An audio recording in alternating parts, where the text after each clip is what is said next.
It's not that I am angry. I'm not angry. I'm just disappointed. And that makes me angry. What are we talking about here? What am I talking about here? We're talking about the end of an era. It's the end of the millennial sustainable era. We're talking about the end of like the millennial optimism of trying to save the goddamn world, trying to save the goddamn environment. So recently there has been two, I want to kind of say like collapses and or transformations or two like announcements with certain direct to consumer billed as sustainable, transparent, whatever, greenwash brands that millennials were into. It's my generation were into, that have like pulled the rug out from under us and did a complete 180 and changed their face and their principles. Two brands that I could think of the top of them that's been like in the headlines. Allbirds, which is a sustainable merino wool shoe, but blah, blah, blah, blah, blah. The merino wool sneaker claimed to lower carbon footprint than your typical running shoe. And Everlane. They really talked themselves up. They sold themselves as a sustainable, like environmentally friendly, transparent. We're not using your typical sweatshops. We're not abusing sweatshop workers and working them to the bone. Where does the markup come from? Where does the profit come from? How much does it cost for our materials? You know, they were trying to be like the good guys in this, I don't know, millennial quixotic quest to save the environment, save sea turtles, to save the planet, recycle. And now it's come to light. Allbirds has sold off their shoe stock. They're no longer making shoes. You know, it's a shoe company that's no longer making shoes. Instead, they decided to pivot into an AI company. You know, I have no love for AI. You know, the one thing I've recently really loved to trash talk is AI. A lot of companies that have like no business being AI companies have suddenly, we're an AI forward fashion company. We're an AI forward hamburger making. And I don't, what does AI have to do with making with shoes? And then all of a sudden Everlane, which sold, if you want to be nice, I would say it sold timeless basics, you know, a black t-shirt, medium wash jeans, little black dress. They sold the basic his wardrobe, which is like something I'm drawn to. I'm like the most basic of basic bitches. So this is where it cuts deep, guys. And I remember going on their website many years ago. They would have inviting pictures of where their clothes are manufactured, and this Vietnamese person that was working in our factory is getting paid a fair wage, and this is how much it costs to make our jeans, and this is what you're paying like $58. The markup's not that much compared to other brands. They're very like goody two shoes with the environment and with ethical manufacturing. And then now all of a sudden they're part of Shien, fast fashion landfill Shien. what is going on, guys? So that's what we're going to talk about today. I'm getting a little heated. Disclaimer, I don't have any brand loyalty, but I have owned some items from each brand in the past. This cuts deep. It cuts into my millennial optimism, my I don't know, I was voted most likely to be a tree hugger in my office back in the day. You know, I feel like my idealistic millennial heart has been stabbed. This whole video is about stabbing your target audience or your like perfect customer in the back, betraying all your principles, you know, just selling out. My name is Teresa, and this is the Sustainable Startup Sellout. So let me start off by painting a picture for you. In the 2010s, there was a certain sense of millennial optimism. Like, we're gonna change the world, save the planet, roll back global warming.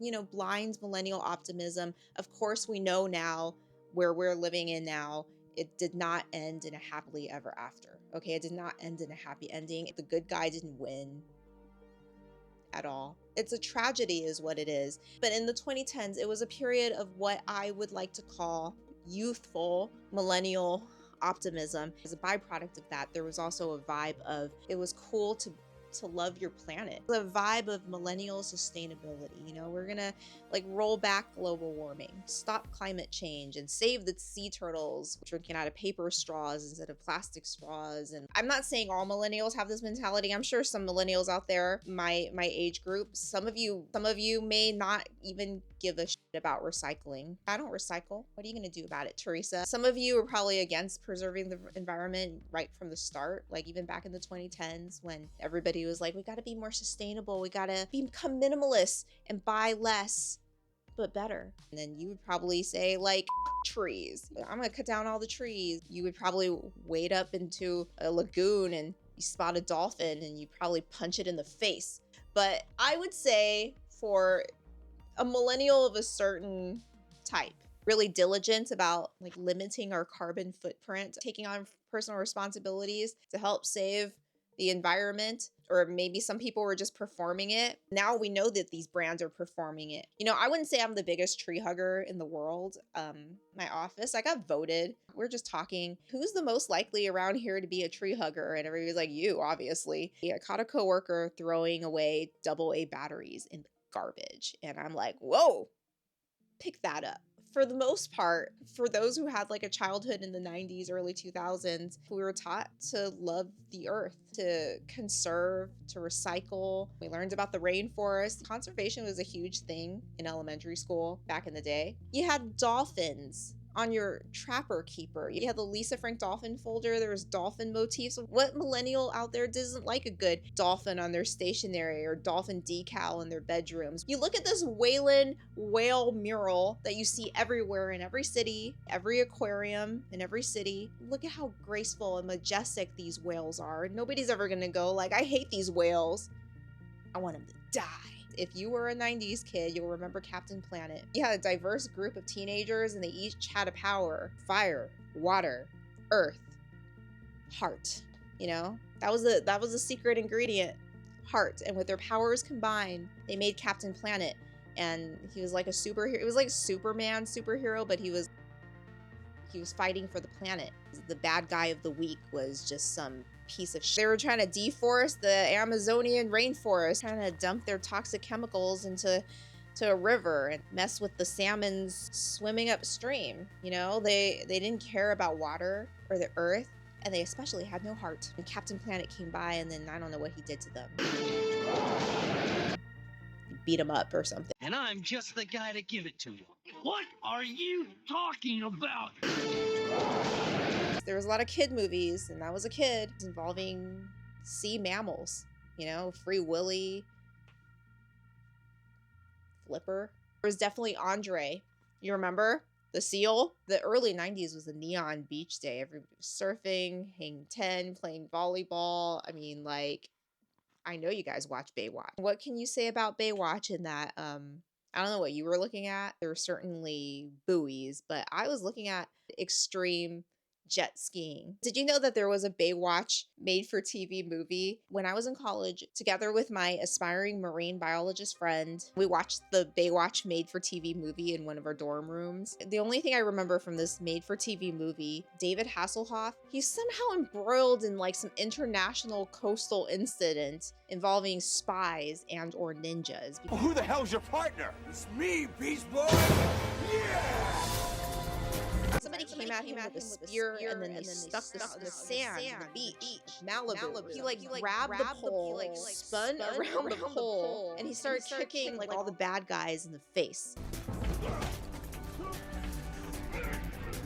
I don't think they respect the ocean, because I think I saw one of them chuck like a beer can in the ocean. Like, whoa! Pick that up. And that's why they got kicked in the face. And I'm just the guy to give it to you. The point is, the ocean. Guys, the ocean, a key player in the millennial childhood. When you grow up surrounded by dolphins on your stationery, dolphins on your wall, of course I want to save the whales. Of course I have sympathy or empathy for dolphins. Look at them. And you tell me, you look at this face, and you tell me that you don't want to save its environment. You don't want to save the ocean, which is its home. Of course I want to save this adorable mammal, you know? And plants, let me tell you, I spent some time looking at pistils and stamen and petals.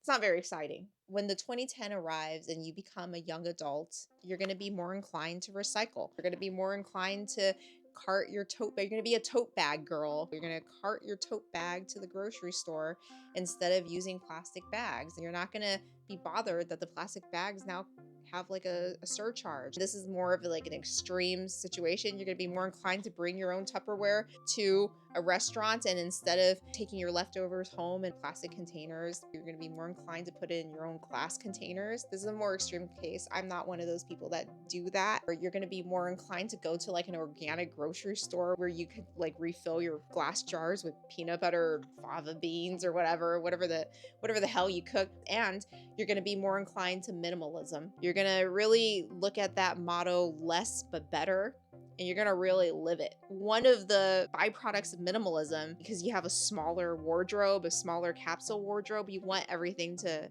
mix and match and fit together. You're gonna be more inclined to basics, quality basics. That is where these 2010s direct to consumer startups, that's where they come into play. Because if you notice the look of all of them, I would say it's very millennial coded. It's still very basic. I think it still looks pretty timeless, but I do see millennial all over them. I'm kind of embarrassed to say I am the perfect demographic for this. I travel with an away luggage. It's going on 7 years or so. I'm still using it. That's where Allbirds come in, you know, shoes with very little minimum branding. I gotta say, I own more than one pair of Allbirds. They go with everything in my basic wardrobe. I can outfit repeat to my heart's content. I feel like they're very comfortable. I feel like I'm walking on a cloud. As for the sustainability sales pitch, I would say that I didn't really think that much about it, but maybe, I don't know, our plant-based shoes. That's something. And I wouldn't say that they're like the most attractive shoe ever. They're not ugly in my opinion, but they do tend to fall under the same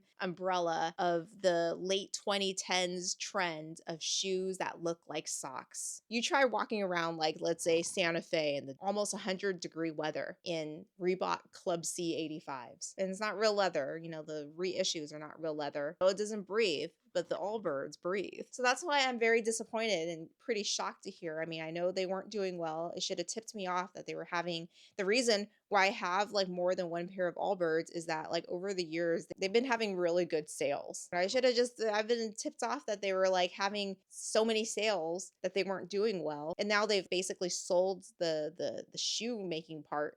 Like the brand will still exist, but it's owned by a different company. The shoe brand said this week that it is selling all its assets to American Exchange Group, a brand management company, for $39 million.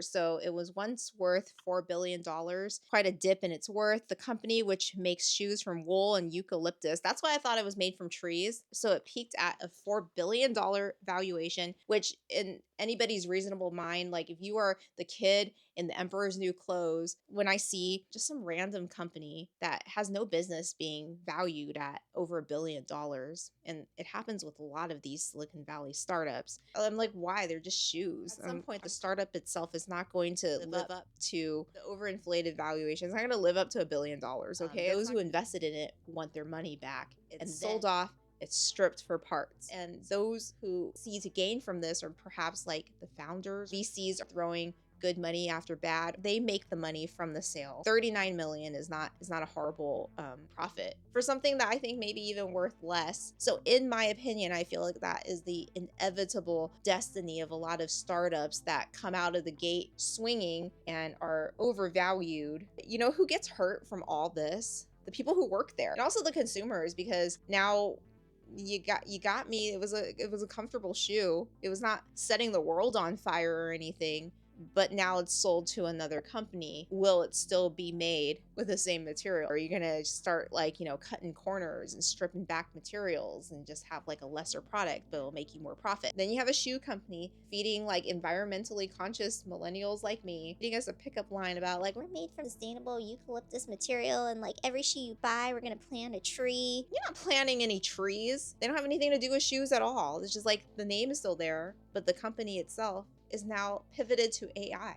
Like what are they going to do with AI? The AI companies and their data centers popping up around the country, polluting drinking water, contributing to noise pollution, using up all the energy and making everybody pay for it. You know, like the reason why all our bills are so expensive, why RAM is so expensive, sucking the lifeblood out of the planet. Like the final boss of punching the dolphin in the face. And I feel like that's what happened with Everlane. They began as the poster child of sustainable fashion for millennials of a certain style. You know, earth tones, muted colors, or the work trouser. I've only owned one piece of clothing from Everlane, and it was like a pair of jeans. It was a pair of like straight leg, high-waisted jeans. You know, we were very into the high-waisted stuff back in the day. I used to follow some fashion YouTubers. They were going for like a less but more capsule wardrobe kind of style, and they also worked in offices. That's the millennial of a certain style, okay? And that's where I first, I think, subconsciously heard of Everlane. One day I decided to see what this is all about, and I bought a pair of jeans. And here's a photo of me in these jeans, and you could tell it was a very millennial 2010s time. I rolled up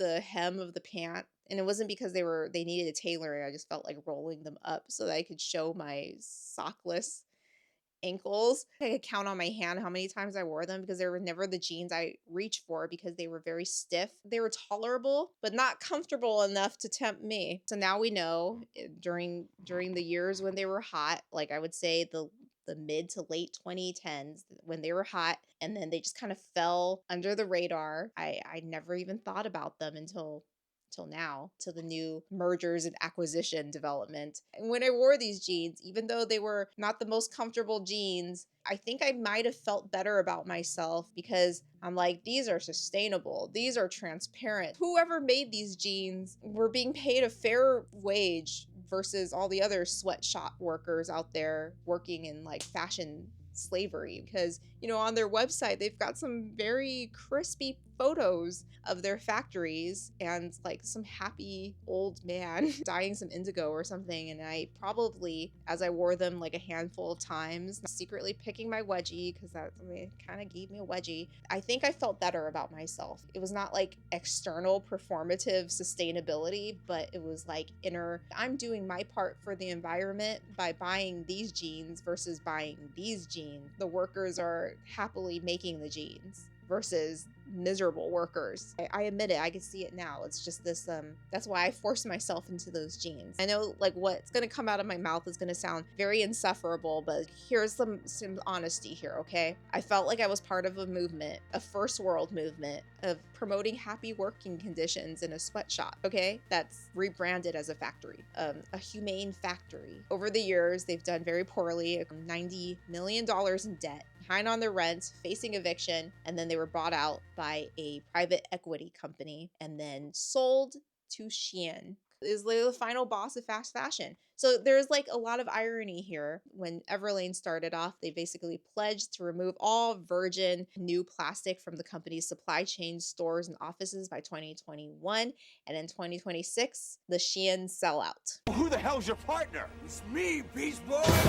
Yeah! There's also some irony that Allbirds, a shoe company that was supposed to be eco-friendly and sustainable and made from eucalyptus trees, they're an AI company. They don't even want to have anything to do with shoes at all. Honestly, I don't have tribal brand loyalty, but the reason I bought those uncomfortable jeans was because they promised that they were going to be sustainable. They said they were going to be transparent, and now they sold out. And we've learned the reason that they're doing so poorly was because it's actually not very profitable to be environmentally friendly. You're going to use the best material, it's going to cost, right? Like if you start cutting corners, you're going to make more profit. But is life all about profit? It's a philosophical question. I guess to a business it is. We're already past the canary in the coal mine stage of the collapse of this millennial ideal of sustainability. We've realized from this complete rug pull that these so-called sustainable brands have done, if they're so quick to just do an about face, do a complete 180, go against their entire mission statement, then they never really had any principles to begin with. And the message of sustainability was basically like green lipstick on a pig. Now we clearly see them for who they are,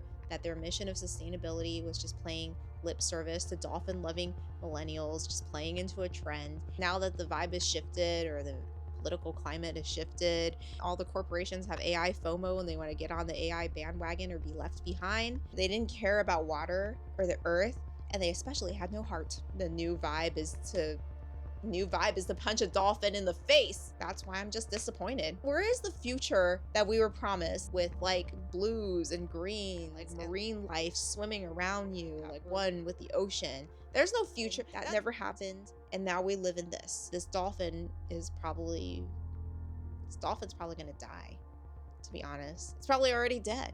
If you made it this far, just drop this dolphin emoji in the comments down below. And if you still love dolphins, then just tell me that you do. If you've enjoyed this video, give it a like. And if you've enjoyed me, then consider subscribing to my channel. And I swear, I promise you, next time I'll be much more uplifting.